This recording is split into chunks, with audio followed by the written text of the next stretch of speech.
Всем привет, с вами Елена и это канал Вот бы мне. Друзья, как вы знаете, вчера состоялись слушания практически по всем судебным искам для победителей лотереи Green Card DV 2021 и DV 2020. Мы с нетерпением ждали этого дня и все 5 часов внимательно слушали трансляцию из зала суда и параллельно читали текстовую трансляцию в Твиттере. Сказано, как вы понимаете, было очень много, и более подробно в текстовом варианте вы сможете ознакомиться в Твиттер-аккаунтах, ссылки на которые я оставлю в описании.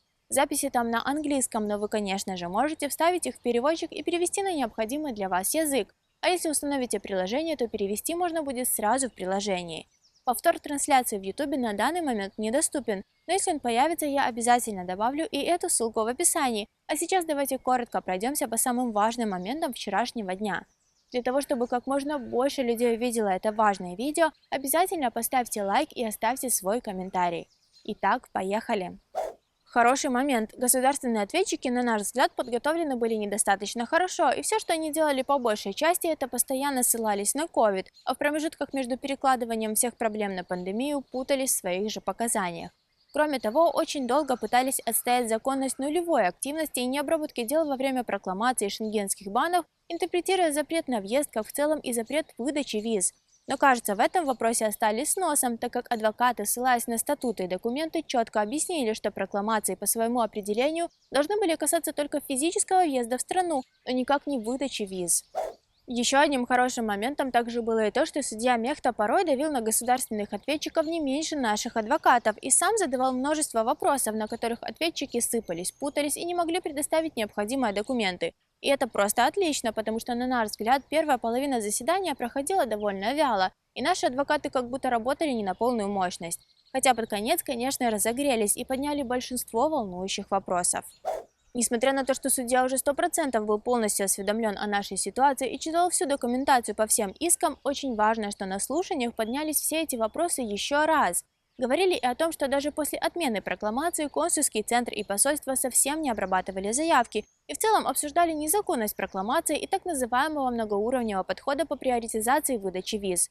И забыли и про непоправимый ущерб для победителей, которые потеряли по меньшей мере половину отведенного времени, и про то, что даже сейчас, когда осталось всего несколько месяцев, все работает далеко не в полную силу, а многие посольства, включая московское, и вовсе не работают, в то время как другие работающие посольства отказываются принимать чужие заявки.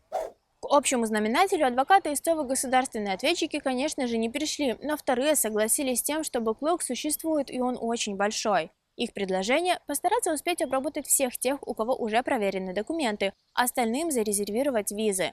Плохо в этой ситуации то, что сканы проверены у очень небольшого числа победителей, ведь консульский центр в Кентукки намеренно тормозит проверку, а резерв ГОВы предлагают раздать аж на фискальный год DV 2023. Ведь по DV 2022 уже отобраны победители, и их тоже необходимо обрабатывать.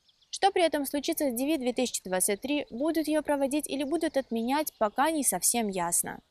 По общему итогу можно сказать, что несмотря на то, что резерв виз, который могут начать раздавать только в следующем октябре, это лучше, чем ничего. Но все равно перспектива, конечно, не очень. После такого длительного ожидания и откладывания планов ждать еще год, а то и два крайне неприятно. Однако это только один из возможных вариантов, и каким будет решение судьи, пока никто не знает.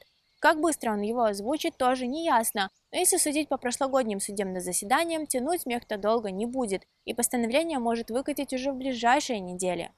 В любом случае, впереди снова очередные дни или недели ожидания, но я надеюсь, что в конечном итоге все эти утомительные страдания принесут свои плоды, и мы наконец-то получим желаемое. Нам кажется, Мехта настроен решительно, он на нашей стороне, а значит вынесет максимально положительное решение, исходя из своих правовых полномочий. Так что будем ждать, следить за происходящим и посмотрим, к чему все это приведет. О всех важных новостях я, как и всегда, буду сообщать максимально оперативно.